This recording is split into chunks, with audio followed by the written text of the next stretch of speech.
Hi.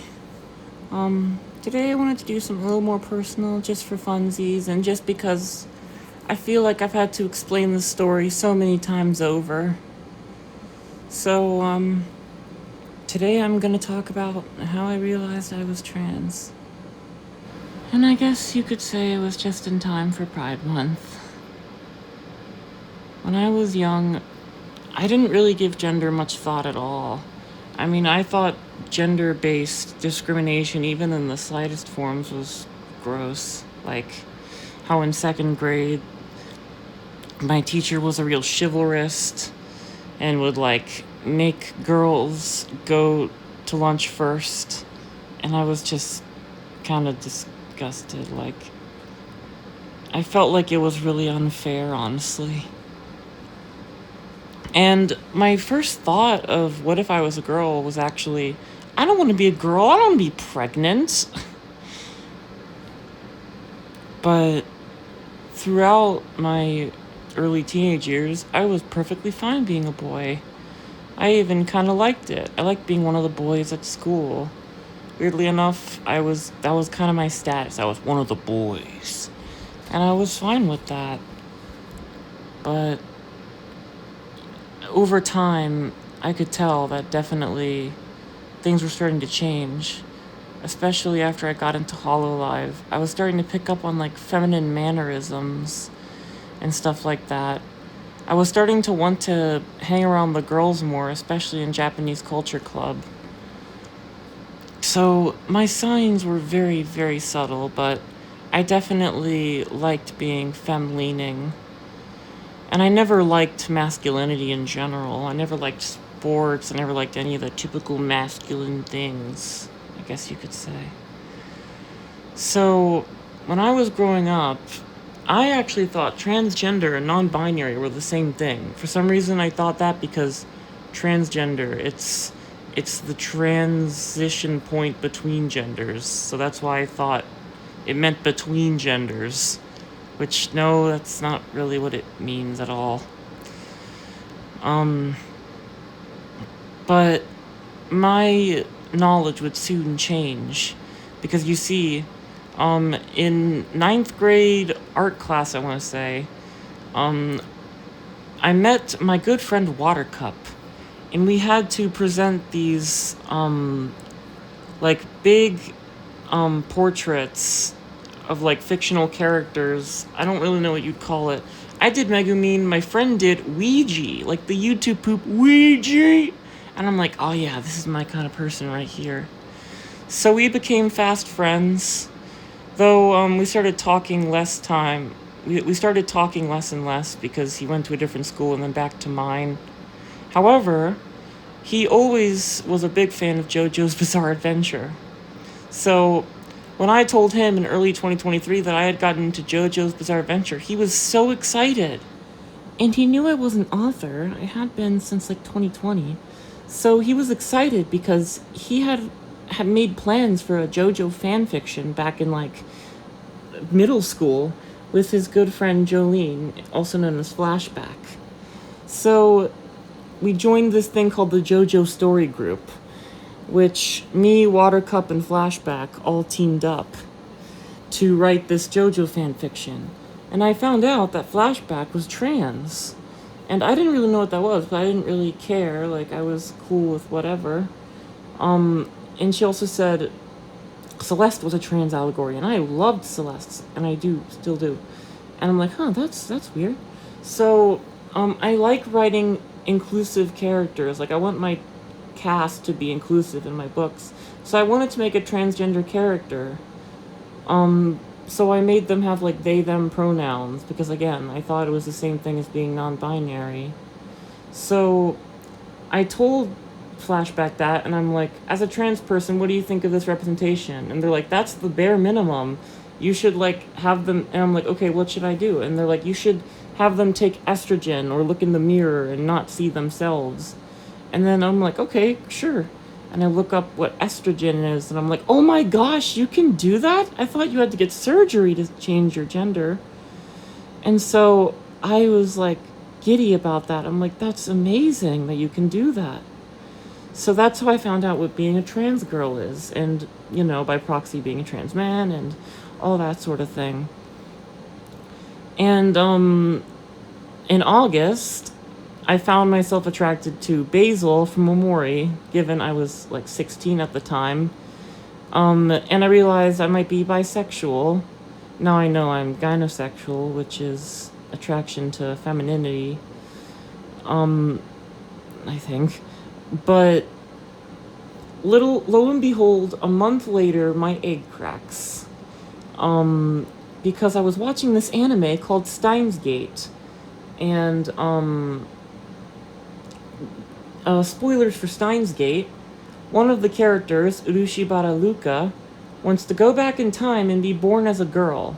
And so they say to the characters, I want to be a girl.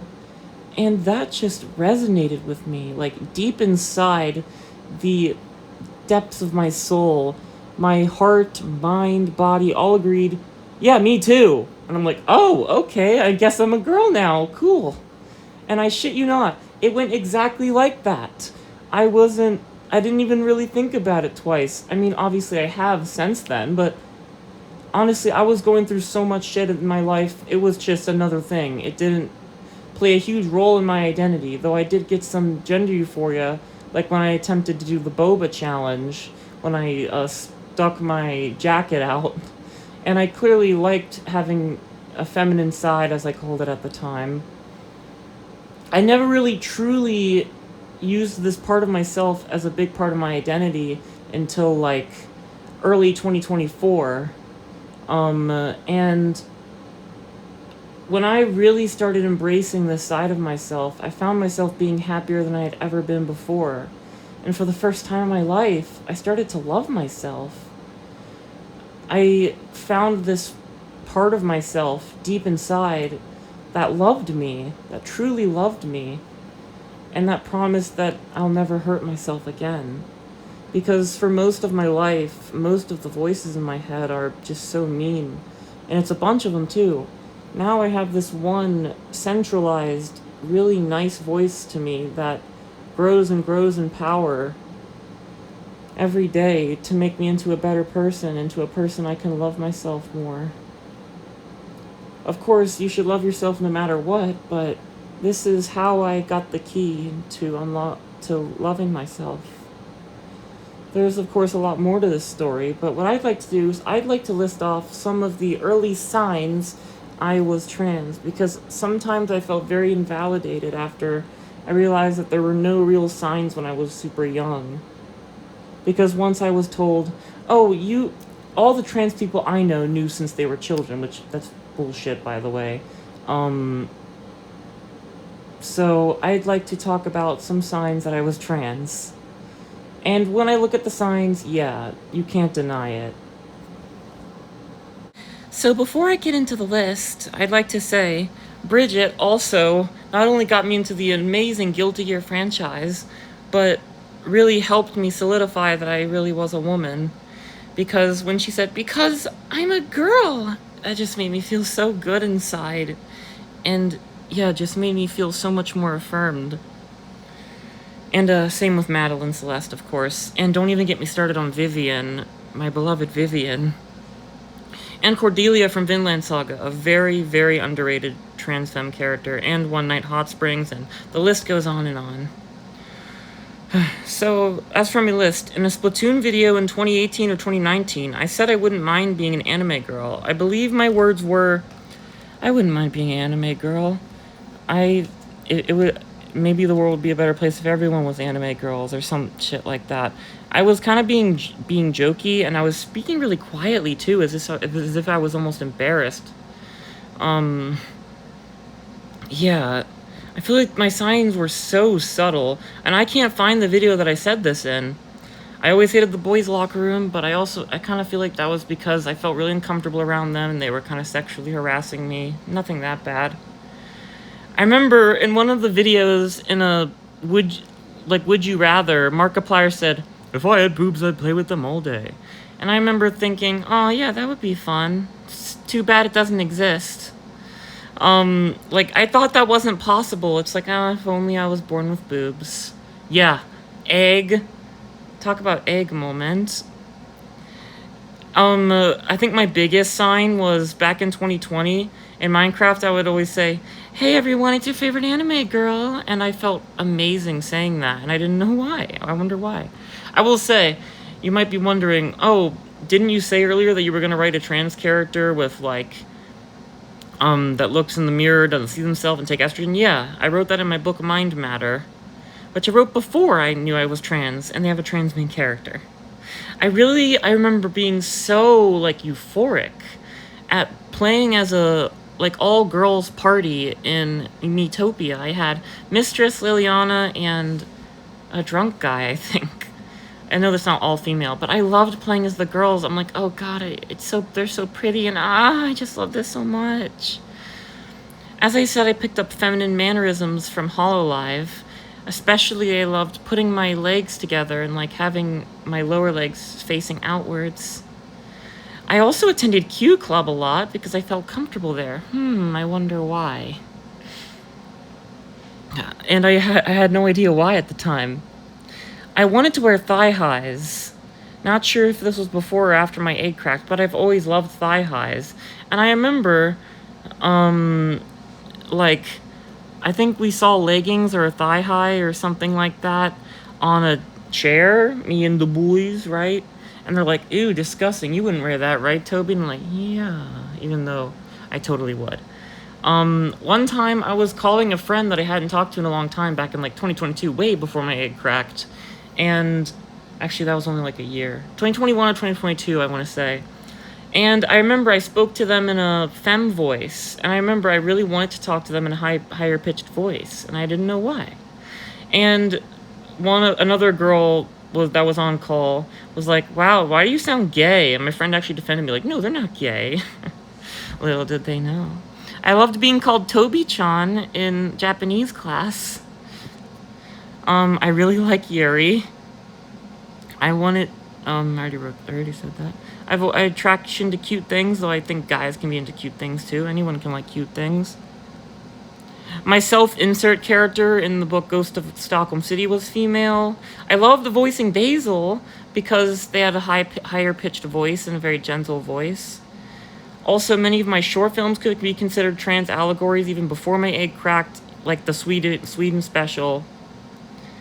That's about all I can think of at the moment, but overall, I don't know. I've just been a very gentle person, and I've liked hanging around girls. And I don't know, like, sometimes I'm like, you would have never thought.